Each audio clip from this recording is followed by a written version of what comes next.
now, in cooperation with the Momus Alexander Morgus Institute of Science, we take you downtown above the old city ice house for Morgus Presents.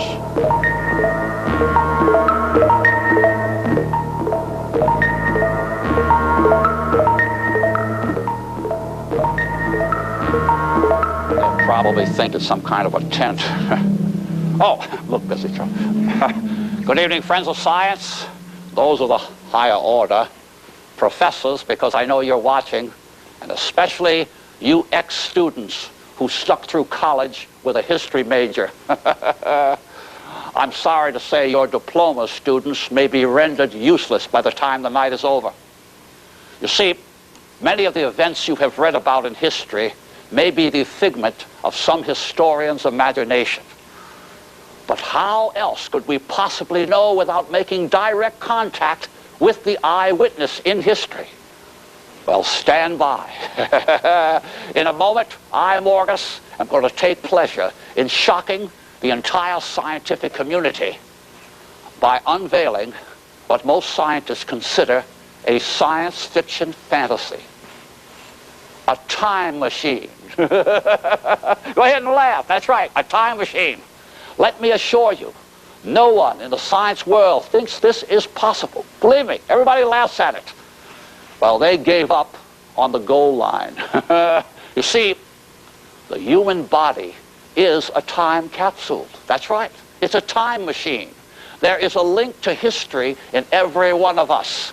So stand by. The history books will start to be rewritten in just 1 minute. Stay there. Nobody's going to believe this. Just look busy. Oh, there they are. And now, my dear students, science is going to show you how we are going to correct the lies and distortions in the history books. You know, I told you earlier that the human body is a time machine. Here's a big question. How can your handwriting be just like your mother's or your father's, and your father's just like his father's? After all, you control your handwriting, don't you? Or do you? Even your voice and the way you sometimes think may be similar to your parents. Why, we ask in science? You see, what is inside of you was or is inside of them. I want you to write this down. The body is a genetic time machine. When you die, your genes are already passed on to your children, just like your parents' genes were passed on to you. Now, of course, for you less informed, I don't mean blue genes. You know, I'm talking about big stuff. I'm talking about chromosomes, molecules, hereditary genes that go all the way back to your earliest ancestors. That's right, ancestors. Their genes are all over your brain and your body. And guess what? They can now be identified. Follow me right through the exciting world of genetics. Everybody knows what cells are. You know, the cells in the body. And inside you have genes. And of course you have the little molecules. The little molecules, DNA. Boy, that's it. The DNA molecules. And those molecules, of course, are passed on from generation. You know, it reminds me, I read in a paper somebody paid $1 million for Arabian horses. Can you imagine $1 million for an old horse? But they said the horse was related to some horse 300 or 400 years ago, the Grand Arabian. Well, you can imagine why they paid that, because the bloodline carried all those genes. You know, just a few years ago, some of you people will remember, some woman went into a trance under hypnosis and actually became her own great-grandmother and described all the events of history. They called it the Bridey-Murphy syndrome. You see, your body and your genes are a living capsule of your ancestors. Chopsley, that's your cue. Hurry up, you idiot. Show up. Oh, that dummy. We have a machine here that will accelerate the genes, the molecules, and the chemistry inside the brain. Now, we're not going to bring back any people like in flesh and blood. We're going to take a person who is descended from someone and excite the genes in their brain and bring back the personality of that person. We're going to bring back their brain. There it is, through acceleration. Of course, you physicists know what I'm talking about. Micromagnetic electro acceleration. And by the way, you'll be very surprised to find out who I am descended from, who my famous ancestors are. And by the way, speaking of that, if any of you have some kind of a blue blood line or think you're related to anybody in history, you're welcome to come down to the Old City Ice House and be a part of history tonight. Anyone. But bring your papers. We have to confirm it. And we are going to correct all of history. Stay tuned for more from Morgus the Magnificent. It'll only take 5 or 6 of you at a time. The rest of you have to come back another time, okay? All right. Chopsley, seat all of them, hurry. Oh, friends, this is bigger than I could ever imagine. All of these people are direct descendants of famous personalities in history, and you are going to meet these personalities. We're going to change the history books. All right, give me your dossiers. We're going into all of your roots for sure. Scientifically, of course. All right. You are descended from Napoleon? That's right. Napoleon Bonaparte? Yep. Anthony Bertucci. Me. Oh, this is going to be bigger than anything. All right. You know how this works now. I have this machine that accelerates your brain, turns your molecules from your hereditary genes to an active time. Now, you understand? It's simply a But that sounds dangerous. I mean, stirring up your brain. What if it didn't come back? Well, your brain will come back. Don't worry about it. Sounds dangerous to me. Oh, no, all right, wait a minute. All right, okay, I'll tell you what I'll do. Oh, get ready, folks. I'm going to push this up a little further than I expected. All right, hold this, Chopsley. Guess who I am descended from? I am going to go in the machine, show you. You can go in and come out, okay? I happen to be descended from one of the biggest emperors in all of history. Have you ever heard of the Roman Emperor Nero? Nero Claudius? The Caesar of Rome. Me, of course. You wouldn't think I'd come from some nut or somebody like that, huh? All right, I'll go right into the machine, just take a couple of seconds. But I want each one of you to ask a question, because this is for history. People will be copying this down their notebooks. I want you to ask a question, you ask a question, you ask a question. And oh yes, in order to get him back into the machine so that I can come back, I have given myself a post suggestion. So mention the word harem. Why don't you do that? Just mention he has to go back in the harem, and that way I'll automatically transpose that to myself and go back into the machine. All right, Chopsley, you know what to do. All right, folks, here's what we do. Eric, you'll play a part in this. When was Nero? When did he die? When did Nero die? 68 A.D., Master. Oh, yeah, 68 A.D. Let's see, that'd be about 930 years. We'll set it back 930. Okay, you just throw that up there, Chops. All right. Oh, don't forget to give me the lyre and the little adornment for his head, the laurel. We have to give them something like that so they'll feel comfortable in our times. Otherwise, they'd be very upset. Okay, Chops.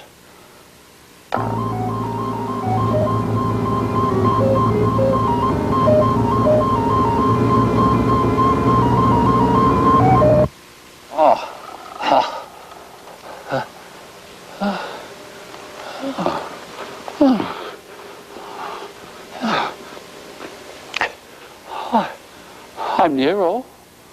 I'm Nero. I'm Nero Claudius Caesar Morgus. And I am here to meet my subjects. Oh, slave, yes. Oh, my laurel. Oh, my laurel. Yes, slave. Oh, give me my lyre. Yes, you. Give me my lyre. Of course. Oh, the subjects, yes. Yes, please. Make it in a hurry, please. I must return to my harem. Your Excellency. Yes. Your Excellency, is it true that the Great Fire of Rome was actually started on purpose by you? The Great Fire of Rome was started by me, you fool. Of course. The city was in ruins. It was a ghetto. It had to be rebuilt, you idiot. Sir, is it true that you fiddled while the city of Rome burned? Fiddled? Oh, how silly. We didn't have fiddles. I don't even know what you're talking about. I fiddled with my lyre.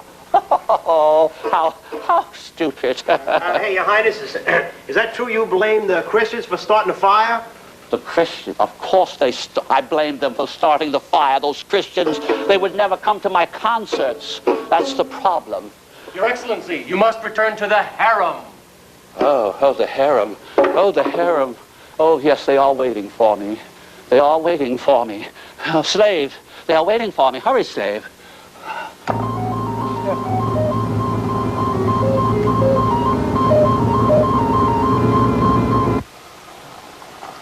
Oh, hey, what? Hey, did it work? Chopsley, did it work? Did you get information? Yes. You got all the information? Yes. Oh, it worked, you see? Oh, this is marvelous. Listen, this is just beginning. We've got all kind of famous people here. Don't go away, we'll be back in just a few minutes. Oh, you folks are playing roles. Just step in there, Mr. D'Amato. Eric, when did Leonardo da Vinci die? 1519. Okay, that means we got to go back about 475 years. Oh, hi, friends. Oh, we've got my hero here, Leonardo da Vinci. You're going to see him, well, not in the flesh, but in the mind. He was a painter, an architect, a botanist, a pure genius. As a matter of fact, I can't wait to see him. Chopsley, be sure to get his tam and his little sketch pad we had for him. All right. Here he comes. Oh, Senor da Vinci. Put on your tam, sir. Grazie. Take your sketch pad from my assistant. Welcome. Yes, sir. You look very much like someone I know. Yes, you look like the Mona Lisa's husband. Come si chiama? Signor Giocondo. Her husband? I didn't know she was married. Oh, yes, but he was a very jealous man. He used to sit right there, right beside her while I was painting her. Oh, really? What? Oh, by the way, why does she smile? Oh, well, to tell the truth, sir, he was a very funny-looking fellow, if you know what I mean. Yeah. Well, look, you lived in very exciting times. I mean, Columbus and all those famous Italians. That was wonderful. Oh, they were all my very best friends, you know. There was Boccaccio, Dante, Cellini, and Michelangelo. Oh, yeah. Yes, well, we used to sit around all day and tell French and Portuguese jokes. Portuguese jokes? Yes. What do you mean? What it is? What's that? I don't know. What is that?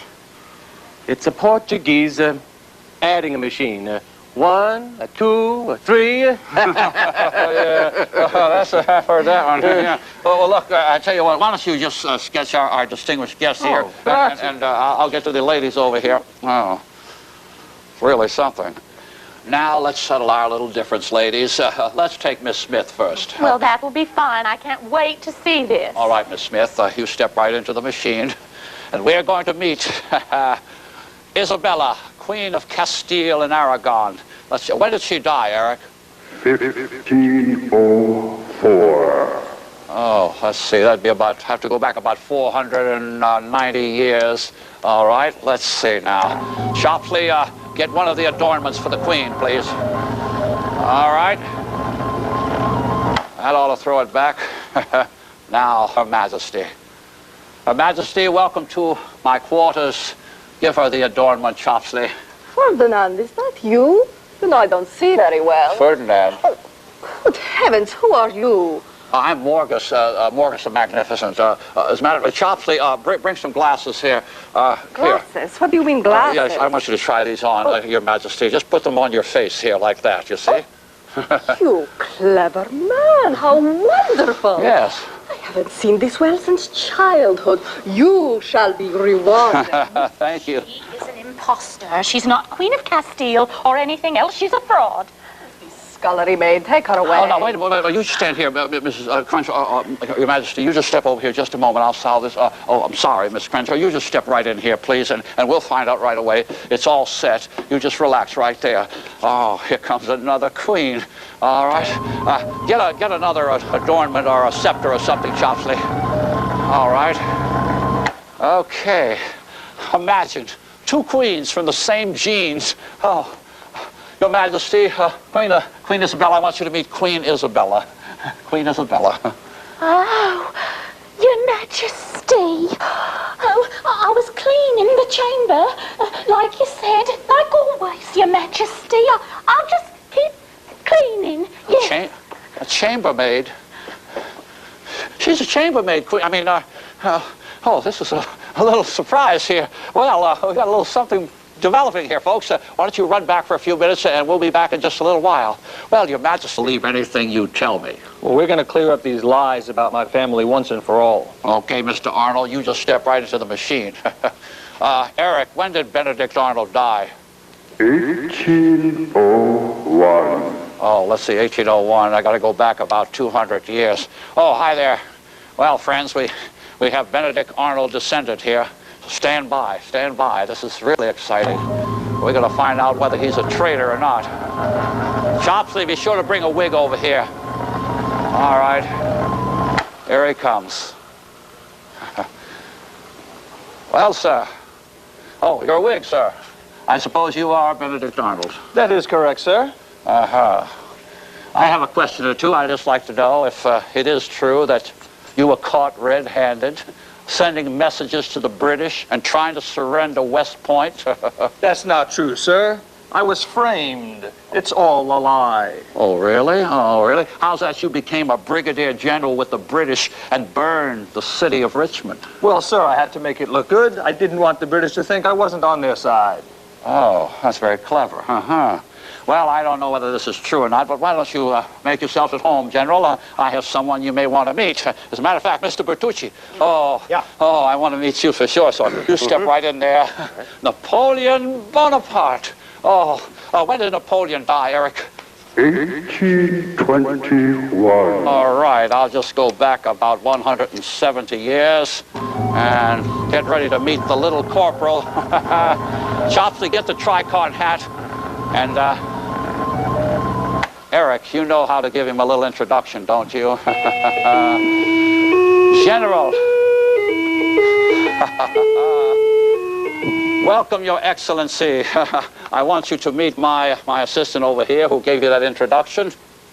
Welcome, Your Excellency. Just a moment. I think I need a cognac. Cognac! Get him a cognac, Chopsley. Of course. And, oh, here it is right here, General. All right, sir. I'd like you to meet some very famous people. Queen Isabella. Isabella, it's not possible. Is this a joke? Oh, no, no joke, no joke. In fact, I'd like you to meet Leonardo da Vinci over here, General. Leonardo da Vinci. Is he still alive? Oh, yes. If he is, I could use a man like that. Oh, well, how about meeting another general maybe you may know, Benedict Arnold? Ah, yes, General Arnold. Yes. I remember you tried to tell me some British secrets, huh? No, not me. Oh, he tried to say, yeah? Oh, yes, sir. Oh, what about Ludwig van Beethoven here? You know? Ah, Beethoven! I have not seen you since the wedding. Leonardo, may I see you privately? Show me what to do. Yes. Ah, very good. Ah, exactly what I want. Very good. Monsieur le Morgus. Excuse me, why are you talking to him? Do you have a workshop where Leonardo can design a military project for me? You're going to get him to design something for you? Oui, oui. Oh, yeah, I have a little workshop across the hallway. Perfect. Chopsley, show him out, will you? Oh, okay. And who is this executioner? Oh, he's not an executioner. That's my assistant, Chopsley, of course. Oh, well, from now on, he will be my assistant. Oh, okay, Chopsley, just for now, you see. And this talking machine, what is that? That's another assistant, but he's a technical assistant. A lot of information there. Well, from now on, he will be my assistant. Oh, yes, General. You just make yourself at home. I'll handle everything. Eric, you listen to everything the General says. You understand? Yes, Master. Stay tuned for more from Morgus the Magnificent. Have been very cooperative, okay? And in just a moment, I have a little surprise for you. Oh, well, friends, this has been a big night. The success is absolutely astounding. All of you historians out there have been taking notes, and of course, the history books will be changed by next week, I know. We're finding out the truths of history directly through science, my friends. And of course, I have to send all these great minds back to where they came from. But there'll be more in history, and you'll be reading about it and seeing it on television. Oh, yes, excuse me. Big surprise for you. It's time to go back. What are you saying? I'm not going anywhere. I'm staying right here. Oh, now, wait a minute, Queen Isabella. You must realize you have to go back in the machine. Well, where are you going to go? I'm going home to Spain to take over the throne. Oh, but you can't do that. Ludwig, you have to... Oh, General, Excellency, we have to go back into the machine. You understand? Back into the machine? Never. What do you mean? I declare this machine null and void. Null and void? Oh, now, wait a minute. You're an after all, you're an emperor. I mean, hey, wait a minute. You remember Nero, the emperor? Yes, I have heard of him. Well, what would you say if he came here to talk to you? Oh, I should like to meet him. All right, stand by right there. Stand by. Hold on just a second. Bring him on. Chopsley, listen, turn the machine on, but don't set it back, you understand? All right? Don't set it back, and I'm going to pretend to be Nero. Then I'll be able to control them. All right, get ready. Okay, well, we're going to go into the machine, and you're going to meet Nero in just a second. All right, Chopsley.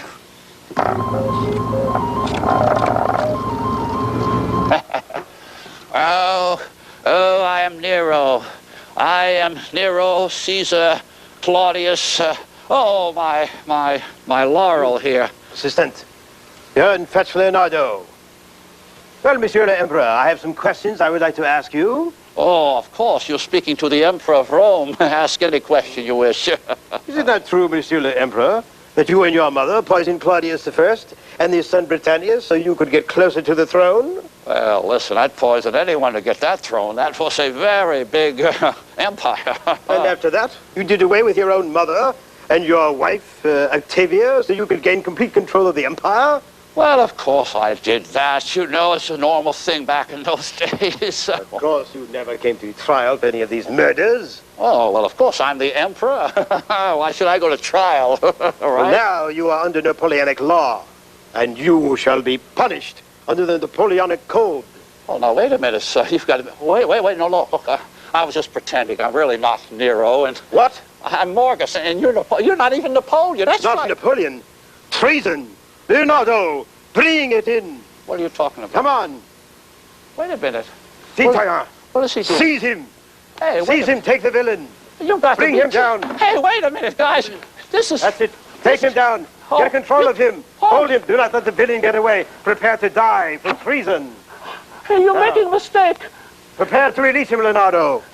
Oh, no. Eric, the drum roll. Yes, Your Excellency.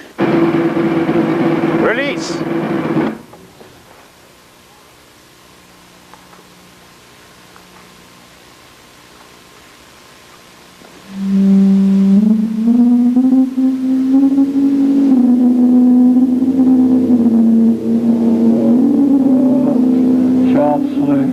Chopsley, get the skin glue, Chopsley. Get the skin glue.